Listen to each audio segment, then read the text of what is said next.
لا إله إلا الله محمد رسول الله لا إله إلا الله محمد رسول الله.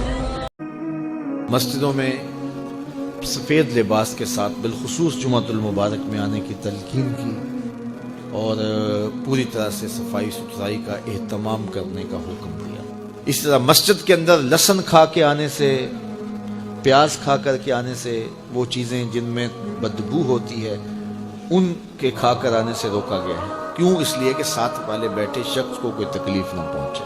جب وہ مسجد میں سرسوں کے تیل کے دیے ہوتے تھے، کسی زمانے میں آپ نے دیکھے ہوں گے، یہ مٹی کا تیل چونکہ بدبودار ہوتا ہے مسجدوں میں نہیں جلایا جاتا تھا، سرسوں کے تیل کے دیے ہوتے تھے تو اس کو لوگ مسجد میں جلا لیا کرتے. لیکن اعلیٰ حضرت جب اس کو مسجد میں روشن کرتے تو پہلے مسجد سے باہر لے جاتے، پھر اس کو آگ لگاتے، پھر واپس مسجد میں لے کے آتے. تو کسی نے کہا حضرت آپ اتنا تکلف کیوں کرتے ہیں؟ فرمایا کہ یہ جو دیا سلائی ہوتی ہے نا، جب اس کو جلایا جاتا ہے اس میں گندک ہوتی ہے تو بدبو نکلتی ہے. میں گوارا نہیں کرتا کہ اتنی بدبو بھی اللہ کے گھر میں پھیلے. تو یہ ہمارا دین ہمیں سکھاتا ہے. آپ گھر بناتے ہیں، اللہ آپ کو اچھا پاکیزہ ستھرا کشادہ خوبصورت گھر دے، جس کا نہیں اللہ انہیں بھی عطا کرے. لیکن اس کے لیے جب آپ باقی ضروریات کے لیے چیزیں رکھتے ہیں کہ یہ فلاں ضرورت کے لیے ہے، یہ جگہ فلاں ضرورت کے لیے، تو اس میں نماز کے لیے جگہ ضرور رکھیں. اس سے کیا ہوگا؟ بچوں کے نفسیات میں یہ بات شامل ہوگی کہ یہ وضو کے لیے جگہ ہے، یہ نماز کے لیے جگہ ہے، اور اس کے اثرات ان کے نفسیات کے اوپر مرتب ہوں. تو عموماً ہم ہر چیز بنا لیتے ہیں، لیکن یہ جو ضروری چیز ہے دن میں 5 مرتبہ جس کا معاملہ ہے، اگر مرد مسجد میں جاتے ہیں تو خواتین تو گھر میں ہوتی ہیں، چھوٹے بچے تو ہوتے ہیں. تو یہ اہتمام ہونا چاہیے کہ یہ اسپیشل وضو کی جگہ ہے، یہ نماز کی جگہ ہے. اس کو کہتے ہیں مسجد البیت، گھر کی مسجد. یہ شرن مسجد تو نہیں ہوتی ہے، جو حکام اس مسجد کے ہیں وہ اس مسجد کے نہیں ہوتے، لیکن مسجد بیت اس کی اپنی برکات ہیں، اور وہ ہر گھر کے اندر ایک جگہ مخصوص ہونی چاہیے جس کو مسجد بیت آپ قرار دیں. وہ تبدیل بھی ہو سکتی ہے، بعد میں آپ تعمیر ثانی کرتے ہیں تو وہ جگہ بدلی بھی جا سکتی ہے.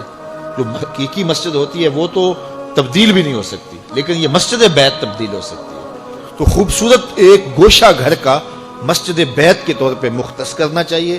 گھر میں ضرور وضو کی جگہ بنانی چاہیے، اس کے ساتھ مرتب ہوتے ہیں. اسی طرح مسجدوں کی صفائی ستھرائی کا خیال رکھیں. آج کل یہ اچھی بات ہے کہ مساجد کے اندر خادمین مسجد یہ ہماری ہی خون پسینے کی کمائی سے رکھے گئے ہیں، لیکن کبھی خود بھی مسجد کی صفائی کریں.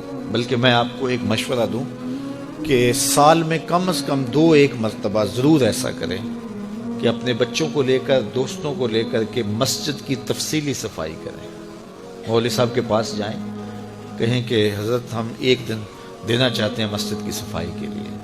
تو پورا لنگوٹا کس لیں اچھی طرح سے، اور مسجد کو دھوئیں بھی، صفیں بھی خوب جھاڑیں اس کی، اور اس کی دیگر دیواروں پر، پنکھوں پر لگی ہوئی گرد میل جھاڑیں. پورا دن لگ جائے چاہے. اگر آپ ہر مہینے یہ دن نہیں دے سکتے، 3 ماہ بعد دے دیں، 6 ماہ بعد دے دیں، سال بعد دے دیں. ایک مرتبہ ضرور کریں. اس کے بعد جو سکون ملے گا، میرے سے بات کرنا، میں بتاؤں گا آپ کو کیا سکون ملے گا. مسجد کو صاف کرنے والے کا دل صاف ہوتا ہے، اس کا دل پاکیزہ ہوتا ہے. جب وہ مسجد کو دھو رہا ہوتا ہے، اللہ اس کے دل کو دھو رہا ہوتا ہے. جب وہ مسجد سے کوئی گندگی والی چیز، کوئی میلی چیز یا کوئی تنکا یا کوئی کوڑا باہر نکالتا ہے، اللہ اس کے دل سے گناہوں کے کوڑے نکالتا ہے. تو یہ ضرور اہتمام کریں. اپنے محلے کی مسجد میں اپنے بچوں کو ساتھ لے کر کے جائیں، اپنے دوستوں کو ساتھ لے لیں، اپنے ملازموں کو ساتھ لے لیں، تو ساتھ لے کے آج مسجد ہم نے دھونی ہے، اور لگوٹا کس کے مسجد کی صفائی کریں. دیکھنا پھر کیا سرور ملتا ہے. مسجد نبوی میں ایک خاتون تھی حبشیہ، وہ مسجد کی صفائی کیا کرتی تھی. ایک دن میرے حضور نے فرمایا کہ کتنے دن ہو گئے ہیں میں اس کو دیکھ نہیں رہا. عرض کی حضور وہ تو فوت ہو گئی.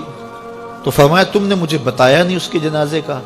عرض کی حضور کار نبوت کی اہم ذمہ داریاں آپ کے کندھوں پہ ہیں، اور ہم نے سوچا کہ وہ ایک عام سی خاتون ہے، اور ہم نے آپ کو بتانا ضروری نہیں سمجھا. جنازہ پڑھا، تدفین کر دی. اللہ کے محبوب نے فرمایا تم نے اس کو عام سمجھا ہے جو اللہ کے گھر کی صفائی کرتی تھی. پھر حضور نے صحابہ کو فرمایا مجھے اس کی قبر پہ لے چلو. صحابہ کے ہمراہ اتنا مصروف وقت تھا اللہ کے محبوب کا، لیکن حضور نے وقت نکالا، قبرستان میں تشریف لے گئے، اور جا کے اس کی قبر پہ کھڑے ہو کے اللہ کے محبوب نے دعا. یہ کون سی خاتون ہے؟ یہ وہ خاتون ہے جو مسجد کی صفائی کیا کرتی تھی. یہ ساری چیزیں ہیں، یہ غور کرنے کی ہے. تو ہمارا اسلام، ہمارا دین ستھرائی کا دین ہے، پاکیزگی کا دین.